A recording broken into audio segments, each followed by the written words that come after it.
Hello दोस्तों, नमस्कार। स्वागत है आपका हमारे यूट्यूब चैनल सम्राट एजुकेशन में। दोस्तों, आज के इस वीडियो में आप लोगों को बीएससी एग्रीकल्चर 5th सेमेस्टर के एक विषय geo informatics and nano technology AG 511 का मोस्ट इम्पॉर्टेंट 5 से 6 लॉन्ग क्वेश्चन कराने वाला हूं, जो कि आपके एग्जाम के लिए बहुत ज़्यादा इंपॉर्टेंट है। तो आप लोग वीडियो को पूरा देखिएगा और इसके लास्ट में मैं आप लोगों को कुछ क्वेश्चन और बताऊँगा, जिसको आप लोग अपने से पढ़ लीजिएगा। ठीक है।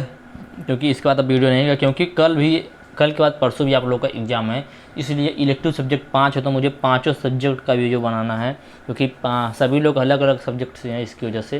तो आप लोग इसको देख लीजिए, उसके बाद वो वाला वीडियो अभी आज ही आएगा एक वीडियो। ठीक है। तो सबसे पहला क्वेश्चन है, रिमोट सेंसिंग क्या है? रिमोट सेंसिंग के लाभ बताइए। ठीक है। तो रिमोट सेंसिंग क्या है समझिएगा। रिमोट सेंसिंग मतलब एक प्रोसेस होता है, एक टेक्नोलॉजी बोल सकते हैं। रिमोट सेंसिंग देखिए, सबसे पहले तो दो शब्दों से मिलकर बना है, एक रिमोट से और दूसरा सेंसिंग से। रिमोट मतलब क्या होता है? दूर। मतलब रिमोट मतलब दूर, और सेंसिंग मतलब किसी चीज़ के बारे में जानकारी इकट्ठा करना या जानकारी लेना। ठीक है। तो रिमोट सेंसिंग का मतलब होता है दूर से किसी चीज़ के बारे में जानकारी को इकट्ठा करना। ठीक है। तो यह होता है रिमोट सेंसिंग का मतलब। तो रिमोट सेंसिंग होता है क्या? रिमोट सेंसिंग देखिए क्या है कि आप GPS के माध्यम से देख लेते हैं कि मैं कहाँ पर हूँ, किस स्थान पर हूँ, मुझे कहाँ पर जाना है, तो कितना दूर है यहाँ से वहाँ तक, तो कितना दूर है, कैसे है, क्या हो रहा है, ये सब GPS के माध्यम से हो रहा है ना। ये जो GPS है ना, ये भी रिमोट सेंसिंग का एक कंपोनेंट है। क्या है? कंपोनेंट है।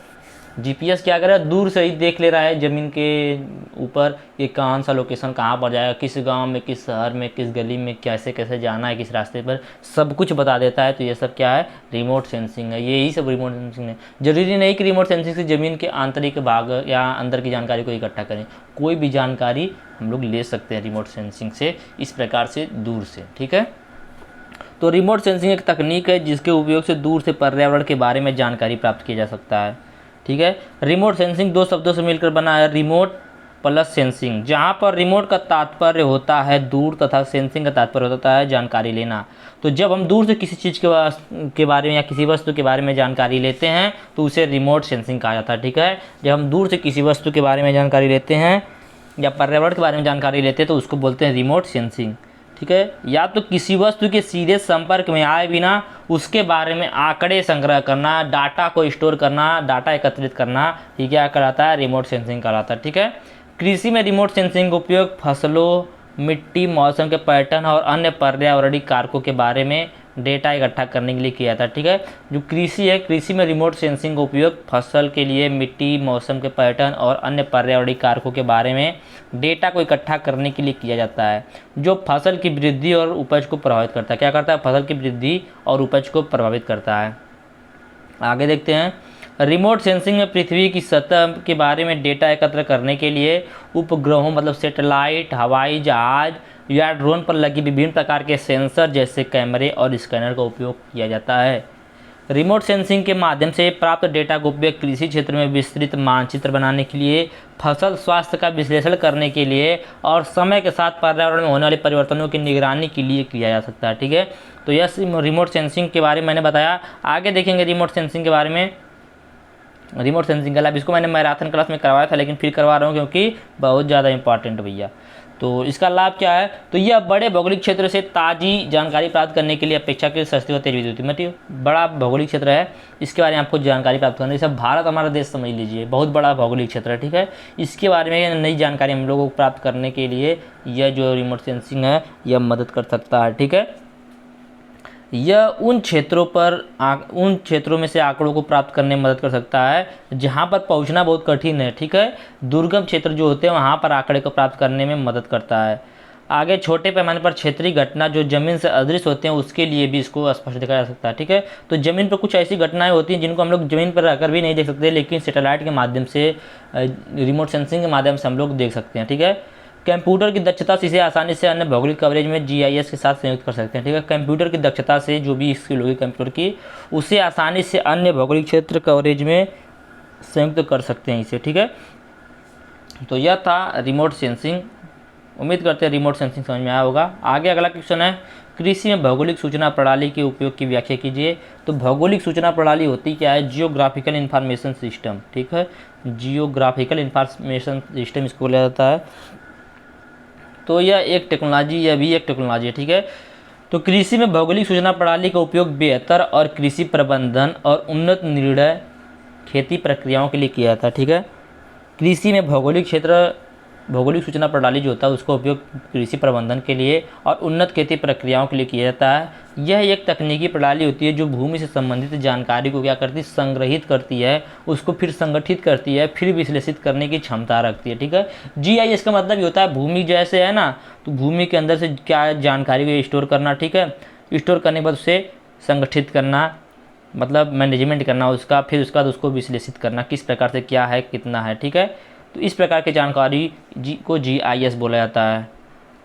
तो कृषि में भौगोलिक सूचना प्रणाली का उपयोग बेहतर कृषि प्रबंधन और उन्नत खेती की प्रक्रियाओं के लिए किया जाता है। यह एक तकनीकी प्रणाली है जो भूमि से संबंधित जानकारी को संग्रहित, संगठित और विश्लेषित करने की क्षमता रखती है और उसे स्थानीय तथा समय के साथ संबंधित रूप से प्रदर्शित करने में भी सक्षम होती है, ठीक है। तो यह कृषि क्षेत्र में निम्नलिखित भूमिका निभाती है। इसका उपयोग बहुत निम्नलिखित है, लेकिन उससे पहले इसका थोड़ा सा कार्य देख लेते हैं, उसके बाद उसको देखेंगे। जीआईएस का कार्य क्या है? तो जीआईएस का पूरा नाम जियोग्राफिकल इंफॉर्मेशन सिस्टम, याद रखिएगा। इसका पहला सबसे महत्वपूर्ण कार्य डेटा का संग्रह करना। तो जीआईएस डेटा को विभिन्न स्रोतों से इकट्ठा करता है, जैसे कि सैटेलाइट के माध्यम से, एरियल फोटोग्राफी से, जमीनी सर्वेक्षण से, इन तमाम प्रक्रियाओं से करता है, डेटा को स्टोर करता है, संग्रह करता है। इसका डेटा का प्रबंधन करता है, डेटा का मैनेजमेंट करता है। तो जीआईएस डेटा को व्यवस्थित करता है और संग्रहित करता है ताकि इसे आसानी से ढूंढा और उपयोग किया जा सके, ठीक है। इसके बाद डेटा का विश्लेषण करता है। तो दो जीआईएस डेटा का विश्लेषण करके पैटर्न और रुझानों का पता लगाता है। इसके बाद अगला पॉइंट है डेटा विजुअलाइजेशन। तो जीआईएस नक्शा, चार्ट, ग्राफ और अन्य दृश्य प्रारूपों का उपयोग करके डेटा का प्रतिनिधित्व करता है। क्या करता है? डेटा का प्रतिनिधित्व करता है। आगे डेटा उपयोग, तो जीआईएस डेटा का उपयोग विभिन्न समस्याओं को हल करने के लिए किया जाता है। तो यह था इसका कुछ कार्य। क्या करता है? डेटा को स्टोर करता है, ठीक है, डेटा का मैनेजमेंट करता है, डेटा को एनालिसिस करता है, डेटा का यूज करता है। आगे देखेंगे इसका कृषि में क्या उपयोग है, ठीक है। तो पहला भूमि सुधार योजना। तो जीआईएस का उपयोग भूमि सुधार योजना में किया जाता है, मतलब भूमि के सुधार के लिए इसका यूज किया जाता है, जिससे खेती के सुरक्षित और उपयुक्त भूमि का चयन किया जा सके। आगे अनुकूलित बीज बोए जाने वाले क्षेत्रों का चयन। तो जीआईएस के माध्यम से विभिन्न पैरामीटर्स का विश्लेषण किया जाता है, जैसे कि जलवायु का स्रोत और मृदा स्वास्थ्य, जिससे अनुकूलित बीजों का चयन किया जा सकता है। आगे जल का संवर्धन। तो जीआईएस का उपयोग जल स्रोतों के सही तथा सुरक्षित प्रबंधन के लिए किया जा सकता है। इसमें सिंचाई प्रणाली का सही तरीके से निर्माण भी किया जा सकता है। आगे फसल उत्पादन का अनुमान। तो जीआईएस के माध्यम से हम अनुमान लगा सकते हैं कि हमारे खेत में कितनी उपज प्राप्त होगी। आगे रोग और कीट का प्रबंधन। तो इस जीआईएस के माध्यम से हमें विभिन्न प्रकार के मौसम के बारे में, कीट रोग कब लगने वाले, कब नहीं लगने वाले, सब कुछ जानकारी प्राप्त हो जाती है। इससे हम लोग उसका मैनेजमेंट कर सकते हैं। बाजार का अध्ययन। तो दो जीआईएस के माध्यम से हम लोग पता लगा सकते हैं किस मार्केट में कौन सा रेट है, कितना केजी किस मार्केट में रेट चला, उससे में अधिक से अधिक धन अर्जित करने में या आर्थिक लाभ पाने में मदद मिलेगा। आगे प्राकृतिक आपदाओं का प्रबंधन। तो जीआईएस का उपयोग प्राकृतिक आपदाओं के प्रबंधन के लिए भी किया जाता है, जैसे सूखा, बाढ़, तूफान आदि के बारे में पहले से जानकारी प्राप्त हो जाती है, जिससे उसका मैनेजमेंट हम लोग कर सकते हैं। तो यह 2 क्वेश्चन कंप्लीट हो चुका। आगे देखते हैं तीसरा क्वेश्चन। 2 क्वेश्चन तो हमने बता दिए, इसलिए जल्दी बता दिए। आगे क्वेश्चन जो अगला है बहुत ज़्यादा इंपॉर्टेंट है। क्वेश्चन है परिशुद्ध कृषि के लिए उपयोगी चरण किस प्रकार प्रयोग में लाए जाते हैं, ठीक है। जो प्रिसीजन फार्मिंग होता है, एग्जाम में आने वाला है, लगातार 6 साल एग्जाम में पूछा है, 6 साल लगातार एग्जाम में पूछा हुआ क्वेश्चन है ये। तो परिशुद्ध कृषि के लिए उपयोगी चरण किस प्रकार प्रयोग में लाए जाते हैं, इसकी व्याख्या करना है। तो प्रिसीजन फार्मिंग के लिए उपयोगी चरण कैसे देखते हैं। तो परिशुद्ध कृषि एक उन्नत प्रणाली है जो सूचना प्रौद्योगिकी, डेटा विश्लेषण और कृषि विज्ञान का उपयोग करके फसल की उत्पादकता, दक्षता और लाभप्रदता को बढ़ाने के लिए समर्पित किया जाता है, जो कि मैंने बता दिया है आप लोगों को। प्रिसीजन फार्मिंग क्या होता है उसके बारे में पूरा डिटेल में मैंने बताया हुआ है। आगे देखेंगे इस कृषि के उपयोगी चरण। तो सबसे पहले होता है डेटा का संग्रह, ठीक है। क्वेश्चन ये आएगा एग्जाम में, याद रखिएगा। तो सबसे पहले डेटा का संग्रह होता है। तो खेत के बारे में डेटा को इकट्ठा करना महत्वपूर्ण होता है, जैसे कि मिट्टी की उर्वरता, जल का स्तर, मौसम की स्थिति, फसल स्वास्थ्य और कीटों का संक्रमण, इन सभी के बारे में डेटा को स्टोर करना होता है। यह डेटा विभिन्न स्रोतों से प्राप्त किया जा सकता है, जैसे कि सेंसर के माध्यम से, सैटेलाइट के माध्यम से, ठीक है, ड्रोन सर्वेक्षण के माध्यम से और किसानों के अनुभव द्वारा यह डेटा प्राप्त किया जाता है। तो सबसे पहला जो चरण होता है वह डेटा प्राप्त करने का होता है, ठीक है। दूसरा चरण होता है डेटा का विश्लेषण करना। तो एकत्रित डेटा का विश्लेषण करके किसान अपनी खेतों की विस्तृत तस्वीर प्राप्त कर सकता है और समस्याओं को पहचान कर सकता है। डेटा विश्लेषण करने के लिए विभिन्न उपकरण उपलब्ध होते हैं, जैसे कि जियोग्राफिकल इंफॉर्मेशन सिस्टम जिसको GIS के नाम से जाना जाता है, वेरिएबल रेट टेक्नोलॉजी जिसको VRT के नाम से जाना जाता है, और कृत्रिम बुद्धिमत्ता MI। ठीक है, आगे निर्णय लेना। सबसे पहले क्या करेंगे, डेटा स्टोर करेंगे, उसका डेटा एनालिसिस करेंगे, उसके बाद निर्णय लेंगे। डेटा विश्लेषण के आधार पर किसान को सूचित निर्णय लेने के लिए ले सकते हैं और अपनी फसलों को कैसे प्रबंधित करें इसके बारे में जानकारी ले सकते हैं। ठीक है, इन निर्णयों में सिंचाई, उर्वरक, कीटनाशक और कटाई का समय शामिल हो सकता है। यह जो निर्णय लेते हैं इनमें सिंचाई, उर्वरक, कीटनाशक और कटाई का समय भी शामिल हो सकता है। आगे तकनीकी हस्तक्षेप, तो परिशुद्ध कृषि में विभिन्न तकनीकों का उपयोग शामिल होता है, जैसे कि सीधी बुआई, ड्रिप सिंचाई, सटीक उर्वरक अनुप्रयोग और उपग्रह निर्देशित कृषि मशीनरी आदि का यूज किया जाता है। ये तकनीक किसानों को संसाधनों का अधिक कुशलतापूर्वक उपयोग करने और उपज को बढ़ाने में मदद करते हैं। आगे निरंतर निगरानी, तो परिशुद्ध कृषि एक निरंतर प्रक्रिया होती है जिसके लिए नियमित निगरानी की आवश्यकता होती है। किसानों को अपनी फसलों की स्थिति पर नज़र रखनी चाहिए और आवश्यकता के अनुसार समायोजन भी करना चाहिए। आगे है, तो यह था इसका कुछ महत्वपूर्ण स्टेप जो कि मैंने बताया। मैं थोड़ा सा जूम आउट करूंगा तो एक ही बार में आप लोग को दिखेगा, तीन दिखा देंगे। ठीक है, पहले सबसे किया जाता है डेटा का संग्रह किया जाता है। ठीक है, उसके बाद क्या होता है, डेटा को विश्लेषण किया जाता है, उसके बाद उसको निर्णय लिया जाता है विश्लेषण करने के बाद। उसके बाद जो तकनीकी हस्तक्षेप होता है वह किया जाता है, फिर उस पर निरंतर निगरानी रखी जाती है जो कि बहुत ज़रूरी होती है। इसका कुछ लाभ देख लेते हैं, इंपॉर्टेंट लाभ है, पूछेगा एग्जाम में परिशुद्ध कृषि का लाभ। तो बढ़ी हुई फसल उत्पादकता, तो परिशुद्ध कृषि का उपयोग करके हम लगातार उपज को बढ़ा सकते हैं। दक्षता में वृद्धि, तो इसकी जो स्किल है उसको बढ़ा सकते हैं। तो परिशुद्ध कृषि संसाधनों के उपयोग को अनुकूलित करती है जिससे पानी, उर्वरक और कीटनाशकों की बर्बादी कम होती है। आगे लाभप्रदता में वृद्धि, तो उपज में वृद्धि और लागत में कमी से किसानों की लाभप्रदता बढ़ सकती है। आगे पर्यावरणीय लाभ, तो परिशुद्ध कृषि पर्यावरणीय प्रभाव को कम करने में मदद करती है, जैसे कि जल प्रदूषण, ग्रीन हाउस गैस उत्सर्जन आदि को कम करने में मदद करती है। आगे देखेंगे अगला क्वेश्चन। सॉरी वीडियो रुक गया था, पता नहीं आप लोगों ने इसको देखा कि नहीं देखा, तो मैं फिर से बता रहा हूँ SDI के बारे में। मैं 20 मिनट लगातार बोला, फिर देखा कि वीडियो रुका हुआ था। ठीक है, अब क्या कर सकते हैं, फिर से वीडियो बनाना पड़ेगा। 12 मिनट का वीडियो बना हुआ, इसलिए मैं दोबारा काट के नहीं बना रहा हूँ क्योंकि टाइम फिर लग जाएगा बनाने में। तो चलिए देखते हैं, यहीं से फिर से देखिएगा। और इसके पहले मैंने आप लोगों को बताया था रिमोट सेंसिंग के बारे में और GIS के बारे में बताया था। ठीक है, तो अब देखते हैं SDI के बारे में। तो SDI का पूरा नाम होता है स्पेटियल डाटा इंफ्रास्ट्रक्चर। क्या होता है, स्पेटियल डाटा इंफ्रास्ट्रक्चर। तो यह क्या होता है थोड़ा समझिएगा। इसका मतलब होता है ना धरती के बारे में, मतलब जो हमारा धरती, हमारा जो पृथ्वी है, इसके बारे में संपूर्ण जानकारी SDI होता है। इसके पास पृथ्वी के बारे में संपूर्ण जानकारी होती है। ठीक है, यह एक ऐसा सिस्टम होता है जो कि भूमि में स्थित डेटा को नक्शा के माध्यम से, तस्वीर के माध्यम से, आंकड़ा के माध्यम से इकट्ठा करके संभाल के रखता है और लोगों तक साझा करता है, लोगों तक पहुंचाता है। तो चलिए देखते हैं और समझते हैं इसको क्या होता है। तो यह स्पेटियल डाटा इंफ्रास्ट्रक्चर एक ढांचा होता है जो कि भू-स्थानिक डेटा के संग्रह, प्रबंधन और उपयोग और साझाकरण को सुविधाजनक बनाता है। यह सरकारों, व्यवसायों और नागरिकों को भू-स्थानिक डेटा का उपयोग करके बेहतर निर्णय लेने में और समस्याओं का समाधान करने में मदद करता है। इसका मुख्य घटक होता है डेटा। तो जो भू-स्थानिक डेटा होता है उसको विभिन्न स्रोतों से प्राप्त किया जाता है, जैसे कि एरियल फोटोग्राफी हो गया, उपग्रह इमेजनरी हो गया, GPS डेटा हो गया और जनगणना डेटा हो गया। इन सभी के माध्यम से डेटा को एकत्रित किया जाता है। इसके बाद तकनीक, तो SDI जो होता है विभिन्न प्रकार की टेक्नोलॉजी में यूज किया जाता है, जैसे कि डेटाबेस में, वेब सेवा में और भौगोलिक सूचना प्रणाली में, इन सभी को यूज किया जाता है। आगे मानक, तो SDI डेटा और सेवाओं के लिए मानकों का उपयोग करता है ताकि यह सुनिश्चित किया जा सके कि वे विभिन्न प्रणालियों के बीच अंतर संचालन नहीं होता है। ठीक है, मतलब लगातार चलता रहे, संचालन होता है उसका। आगे नीति, तो SDI डेटा को उपयोगों और साझाकरण के लिए नीतियाँ स्थापित करना चाहिए। आगे मानव, तो SDI को विशेषज्ञों और प्रशिक्षित कर्मियों की आवश्यकता होती है जो कि डेटा को प्रबंधित कर सके और उपयोगकर्ताओं की सहायता करने में मदद कर सके। आगे देखेंगे SDI के लाभ। तो इसका लाभ यही कि बेहतर निर्णय लेने में मदद करता है। ठीक है, दक्षता में वृद्धि करता है, लागत में कमी करता है, नवाचार को बढ़ावा देता है, यही इसका लाभ है। आगे इसका अनुप्रयोग देखेंगे, मतलब कहाँ कहाँ पर इसका प्रयोग किया जाता है। तो कृषि में इसका प्रयोग किया जाता है। कृषि में फसल उत्पादकता, मिट्टी की उर्वरता और जल संसाधनों को प्रबंधन करने के लिए। वनस्पति विज्ञान में वन कवर, वनस्पति स्वास्थ्य और वनस्पति क्षरण की निगरानी के लिए।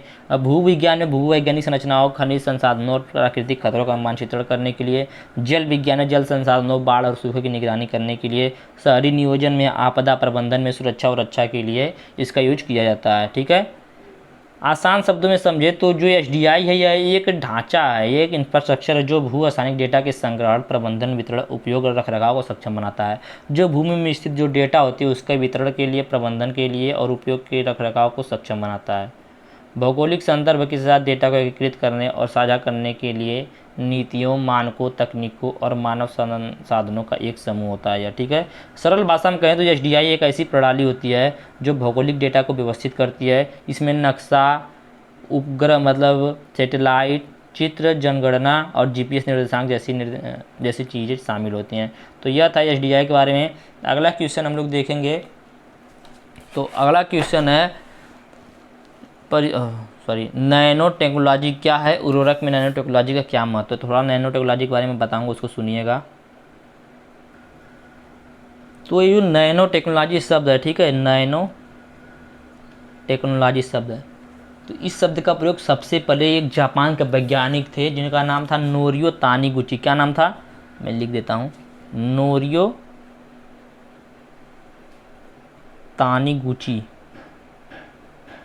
इनके द्वारा किया गया था। ठीक है, तो नैनो टेक्नोलॉजी शब्द का प्रयोग सबसे पहले जापानी वैज्ञानिक थे ये नोरियो तानीगुची, इनके द्वारा सन 1974 ईस्वी में किया गया था। कब किया गया था, 1974 ईस्वी में किया गया था, जो कि एक उत्पादन के तकनीकी पर इन्होंने किया था। ठीक है, नैनो शब्द जो है ग्रीक भाषा के शब्द से लिया गया है जिसका अर्थ होता है बौना या छोटा। ठीक है, इसका उपयोग 10⁻⁹ इसका उपयोग होता है 10⁻⁹ या 1 अरबवें हिस्से को इंगित करने के लिए, प्रदर्शित करने के लिए किया जाता है। इसे अणु एवं परमाणु इंजीनियरिंग भी कहते हैं। यह तकनीक भौतिक विज्ञान, रसायन विज्ञान, बायोटेक्नोलॉजी तथा इंफॉर्मेशन टेक्नोलॉजी को आपस में जोड़ता है। यह जो नैनो टेक्नोलॉजी होता है यह तकनीक भौतिक विज्ञान, रसायन विज्ञान, बायोटेक्नोलॉजी तथा इंफॉर्मेशन टेक्नोलॉजी को आपस में जोड़ता है। तो यह तो था नैनो टेक्नोलॉजी है क्या। देखिए, याद रखिए, नैनो टेक्नोलॉजी से क्वेश्चन 1-2 एग्जाम में पूछेगा। इसका देखते हैं, use of nano technology in fertiliser. मैंने सिंचाई में बता दिया है, अब मैं बताऊंगा उर्वरक में। तो एक नैनो उर्वरक नैनोमीटर व्यवस्था में एक उत्पाद को संदर्भित करता है जो कि फसलों को पोषक तत्व प्रदान करता है। ठीक है, एक नैनो उर्वरक जो होता है नैनोमीटर व्यवस्था में एक उत्पाद को संदर्भित करता है जो कि फसलों को पोषक तत्व प्रदान करता है। उदाहरण के लिए एक पतली सुरक्षात्मक बहुलक फिल्म के साथ या नैनोस्कोपिक आयामों के कणों या पायस के रूप में लेपित नैनो सामग्रियों के अंदर इनमें सिमुलेशन को बोल सकते हैं हम लोग। ठीक है, या नैनो तकनीक ने पोषक तत्व उपयोग क्षमता बढ़ाने और पर्यावरण प्रदूषण की लागत को कम करने के लिए तथा कथित स्मृति उर्वरकों के निर्माण के लिए उर्वरक वाहक या नियंत्रित रीति के वेक्टर के रूप में नैनो स्कूल या नैनो संचित सामग्री की खोज करने की व्यवहार्यता प्रदान की है। नैनो उर्वरक की धीमी रिलीज और नैनो मिश्रण घुलनशीलता उर्वरकों के लिए उत्कृष्ट विकल्प होता है। पोषक तत्वों को फसल की दृष्टि के दौरान धीमी दर जारी किया जाता है। वातावरण में पोषक तत्वों की धीमी गति को जियोलाइट्स का उपयोग करके प्राप्त किया जाता है जो कि प्राकृतिक रूप से पाए जाने वाले खनिजों का एक समूह होता है जिसमें मधुकोश की परत वासिका की संरचना होती है। नहीं समझ में आया तो फिर से सुनिएगा, मुझे पता है कि मैं क्या बोल दिया, मुझे खुद नहीं समझ में आया। ये जो लिखा हुआ है मैंने नहीं लिखा, इस वजह से थोड़ा सा राइटिंग में गड़बड़ी हो गया। तो सुनिएगा क्या होता है नैनो उर्वरक। तो नैनो उर्वरक नैनो आयामों की पोषक वाहक होते हैं। क्या होते हैं, नैनो आयामों के पोषक वाहक होते हैं जो 30 से 40 नैनोमीटर के तक के होते हैं, जो कि प्रचुर सतह के कारण पोषक तत्वों वाले आयामों को, जो आयान होते पोषक तत्व होते हैं, उनको धीरे धीरे भरपूर मात्रा में धारण करने में सक्षम होते हैं और इसे फसल की मांग के साथ धीरे धीरे और लगातार जारी रखते हैं। इन उर्वरकों का उपयोग उर्वरक कणिकाओं से पोषक तत्वों की रिहाई को नियंत्रित करने के लिए किया जाता है ताकि पोषक तत्वों के जो आयन हैं उनको पर्यावरण में स्थित होने या खो जाने से रोके जाते समय पोषक तत्वों की जो उपयोग की दक्षता है उसमें सुधार हो सके। ठीक है, साहित्य के अनुसार यह देखा गया कि रासायनिक उर्वरकों की अपेक्षा नैनो उर्वरक अधिक लाभदायक होते हैं। नैनो उर्वरक जो होते हैं पोषक तत्वों की दक्षता में 3 गुना अधिक तेजी से वृद्धि करते हैं। ठीक है, रासायनिक उर्वरकों की 80 से 100 गुना कम आवश्यकता होती है। इसमें फसलों की 10 गुना अधिक तनाव सहिष्णुता होती है। पूर्ण जैव स्रोत अतः पर्यावरण के अनुकूलन होता है। पौधों द्वारा अधिक पोषक तत्वों का संग्रहण होता है। फसल उपज में 17 से 54% का सुधार होता है। मृदा एकीकरण में नमी बनाए रखने और कार्बन निर्माण में सुधार करता है। ठीक है, तो ये होता है उर्वरक। आगे देखते हैं, भू सूचना विज्ञान के प्रमुख घटक बहुत ज़्यादा इंपॉर्टेंट है। पूछा है कि जो भू सूचना विज्ञान जियो इन्फॉर्मेटिक्स होता है, जो कि सब्जेक्ट का ही नाम है, इसके मुख्य कंपोनेंट कौन कौन से हैं, जो कि बहुत ज़्यादा इंपॉर्टेंट है, याद रखिएगा। और इसमें से जो कंपोनेंट बताऊंगा ना, 60 क्वेश्चन में आप लोगों का 2 से 3 इसी कंपोनेंट में से आ जाएगा। तो चलिए देखते हैं। तो भू सूचना विज्ञान एक व्यापक क्षेत्र होता है जो कि भू स्थानिक डेटा के संग्रह, भंडारण, प्रबंधन, विश्लेषण, व्याख्या और उपयोग से संबंधित होता है। यह विभिन्न विषयों को एकीकृत करता है जिनमें भूगोल, कंप्यूटर विज्ञान, इंजीनियरिंग, गणित और सांख्यिकी शामिल होती है। भू सूचना विज्ञान के घटक निम्नलिखित, तो जिसमें पहला होता है भू स्थानिक डेटा। पहला क्या है? भू स्थानिक डेटा या जियो स्पेटियल टेक्नोलॉजी बोल सकते हैं। तो भू स्थानिक डेटा वह डेटा होती है जो या जिसमें भौगोलिक स्थान की जानकारी होती है, ठीक है, जिसमें भौगोलिक स्थान की जानकारी होती है। इसमें नक्शा, उपग्रह चित्र, हवाई तस्वीरें, जीपीएस डेटा, जनगणना डेटा, मिट्टी के नमूने और अन्य प्रकार की जानकारी शामिल होती है, ठीक है। भू स्थानिक डेटा विभिन्न स्रोतों से प्राप्त किया जा सकता है, जैसे कि उपग्रह से, विमान से, जमीनी सेंसर से और मानव के अवलोकन के, मानव के अनुभव से, ठीक है। तो पहला कंपोनेंट था भू स्थानिक डेटा। दूसरा कंपोनेंट है भौगोलिक सूचना प्रणाली या जीआईएस, जियोग्राफिकल इंफॉर्मेशन सिस्टम। तो जीआईएस सॉफ्टवेयर होता है जो कि भू स्थानिक डेटा को देखने, विश्लेषण करने, हेरफेर करने और प्रबंधित करने के लिए उपयोग किया जाता है, ठीक है। जीआईएस सॉफ्टवेयर होता है जो कि भू स्थानिक डेटा को देखने के लिए, उसको विश्लेषण करने के लिए, हेरफेर करने के लिए और प्रबंधित करने के लिए उपयोग किया जाता है। जीआईएस में मानचित्र को बनाना, डेटा क्वेरी करना, मॉडलिंग करना और सिमुलेशन करने के लिए विभिन्न प्रकार के उपकरण शामिल होते हैं। तो दूसरा कंपोनेंट था भौगोलिक सूचना प्रणाली। तीसरा इसका जो कंपोनेंट हुआ रिमोट सेंसिंग। इन सभी के बारे में मैंने बताया ही है, थोड़ा थोड़ा बताना है। तो तीसरा कंपोनेंट है रिमोट सेंसिंग। तो रिमोट सेंसिंग धरती की सतह की तस्वीरों और जानकारी को प्राप्त करने के लिए उपग्रहों और विमानों का उपयोग करता है। रिमोट सेंसिंग डाटा का उपयोग भूगर्भीय संरचनाओं, वनस्पति कवर, कृषि भूमि, जल संसाधनों और अन्य विशेषताओं का मानचित्रण करने के लिए किया जाता है। मतलब भूमि के संपर्क में आए बिना भूमि के बारे में जानकारी प्राप्त करने की प्रक्रिया को बोला जाता है रिमोट सेंसिंग। आगे जीपीएस आप लोगों को अभी मैं बताऊंगा, लास्ट में मैं बताऊंगा कुछ क्वेश्चन आप लोगों को पढ़ना जाइएगा, मत पूरा वीडियो देख के जाइएगा। आगे जीपीएस, तो जीपीएस क्या होता है? जीपीएस भी एक इसका कंपोनेंट है भू सूचना प्रणाली का, जियो इन्फॉर्मेटिक्स टेक्नोलॉजी का एक क्या कंपोनेंट है। तो जीपीएस उपग्रहों का एक नेटवर्क होता है जो किसी भी स्थान पर किसी वस्तु की स्थिति निर्धारित करने के लिए उपयोग किया जाता है। जीपीएस का उपयोग नेविगेशन, मानचित्रण और डेटा संग्रह सहित विभिन्न अनुप्रयोगों में किया जाता है। आगे कार्टोग्राफी। तो कार्टोग्राफी मानचित्र बनाने का विज्ञान होता है और कला होता है। इसमें मानचित्र प्रोजेक्शन, मानचित्र डिजाइन, मानचित्र उत्पादन और मानचित्र विश्लेषण शामिल होता है। आगे भू आंकड़ा, जियोडेसी इसको बोला जाता है अंग्रेजी में। तो भू आंकड़ा भू स्थानिक डेटा का विश्लेषण करने के लिए सांख्यिकी तरीकों का उपयोग करता है। इसमें डेटा उपयोग पैटर्न की पहचान करने के लिए, भविष्यवाणियाँ करने के लिए और निर्णय लेने के लिए इसका यूज किया जाता है। आगे है भू विज्ञान मॉडलिंग। तो भू सूचना विज्ञान मॉडलिंग भौतिक प्रक्रियाओं को प्रतिनिधित्व करने के लिए कंप्यूटर मॉडल का उपयोग करता है। देखिए क्या है, तो भू सूचना विज्ञान मॉडलिंग होता है, ठीक है। जो भू सूचना विज्ञान होती है उसका है वह है, ये भी एक कंपोनेंट है। इसका उपयोग जलवायु परिवर्तन, बाढ़, भूस्खलन और अन्य प्राकृतिक घटनाओं का अनुकरण करने के लिए किया जाता है। आगे भू सूचना विज्ञान अनुप्रयोग, मतलब भू सूचना विज्ञान का कहाँ पर यूज होता है? तो भू सूचना विज्ञान का उपयोग विभिन्न क्षेत्रों में किया जाता है, जैसे कृषि, वनस्पति विज्ञान, भू विज्ञान, जल विज्ञान, शहरी नियोजन, आपदा प्रबंधन, सुरक्षा और रक्षा, पर्यावरण प्रबंधन, सार्वजनिक स्वास्थ्य और लॉजिस्टिक्स। तो ये विभिन्न प्रकार के 8 इसके कंपोनेंट है। 7 भी आप लोग लिख सकते हैं, जो कि मैंने आप लोग को बताया। उम्मीद करते हैं ये भी समझ में आया होगा। आगे देखेंगे अगला और last question, crop simulation model, फसल सिमुलेशन मॉडल। तो एक फसल अनुकरण मॉडल होता है यह, ठीक है, जो कि कंप्यूटर प्रोग्राम होता है जो कि फसल की वृद्धि और विकास का अनुकरण करता है। यह मौसम की स्थिति, मिट्टी की विशेषताओं और कृषि प्रबंधन प्रथाओं जैसे कारकों को ध्यान में रखते हुए फसल की उपज का अनुमान लगा सकता है। यह एक तरह से खेतों का क्रिस्टल बॉल होता है। क्या होता है? क्रिस्टल बॉल होता है खेतों का, जो किसानों को भविष्य में क्या होने वाला है उसकी ये एक झलक प्रदान करता है। कौन?